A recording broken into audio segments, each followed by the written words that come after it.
Welcome to our YouTube channel. In today's episode, we're going to show you how we build this 10 by 20 foot hoop house.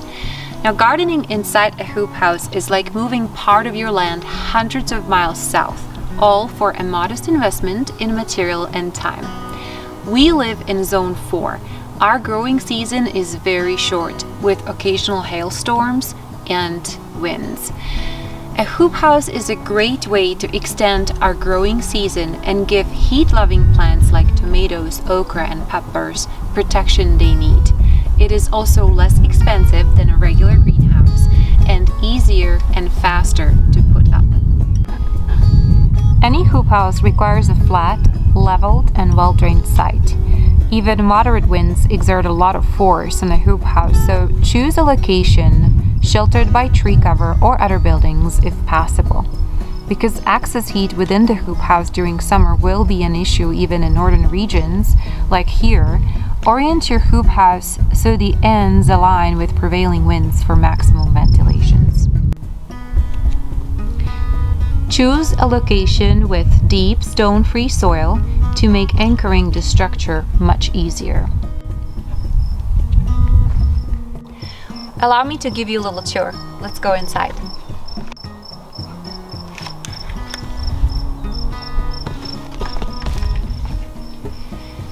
This hoop house is built with cattle panels that we arched over a 24 inches wooden foundation. You can certainly arch the cattle panels all the way to the ground and fasten them down, but we wanted our hoop house to be taller, so we built a wooden foundation using 2x4 boards and 4x4 posts in each corner. So you can see over there in a corner. We anchored the posts in concrete to make it more solid and stable as we do get strong winds here. We also use fence posts to further stabilize the foundation.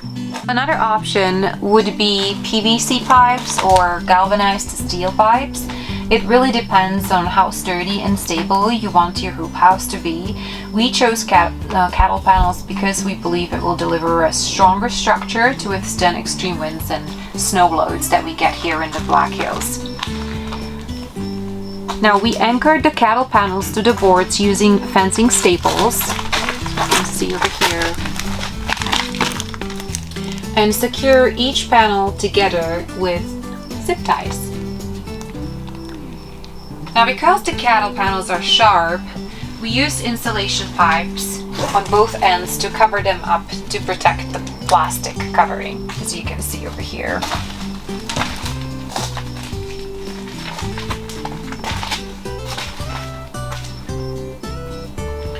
Now, once the frame was in place, we added 10 milliliter greenhouse plastic over the frame.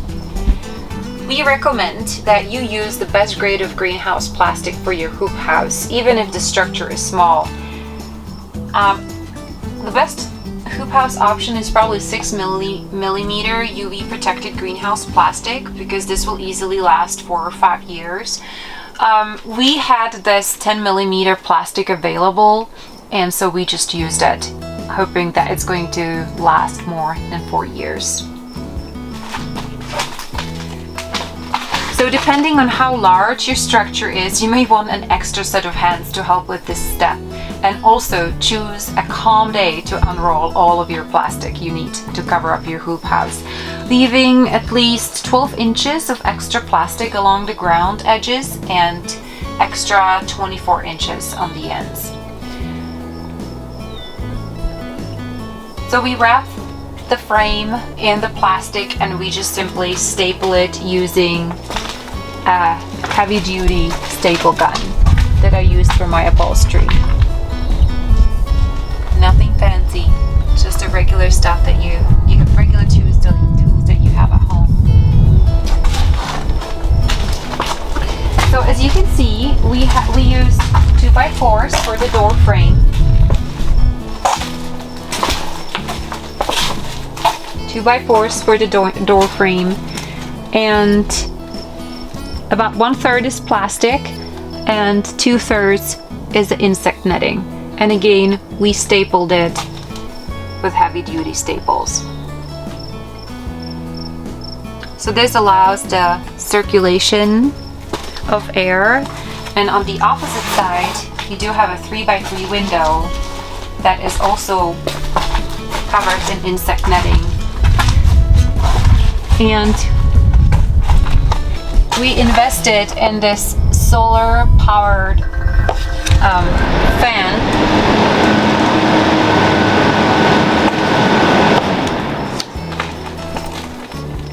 So as far as the flooring, we just laid down cardboard and to suppress the weeds and the grass, and we do plan on bringing bark mulch or pine shavings to cover the cardboard, or just pavers. Use pavers or whatever we will have available. I am undecided about it yet. Now we opted out for building 4 4x6 garden boxes for just easy management and amending the soil and just keeping everything a little more organized, let's say.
this do-it-yourself hoop house took us about 2 full days to build. It is much less expensive than a regular greenhouse. It's spacious and it's sturdy. Check out the show notes for a list of tools and materials that we used. Subscribe to our channel and make sure you hit the like button. See you next time.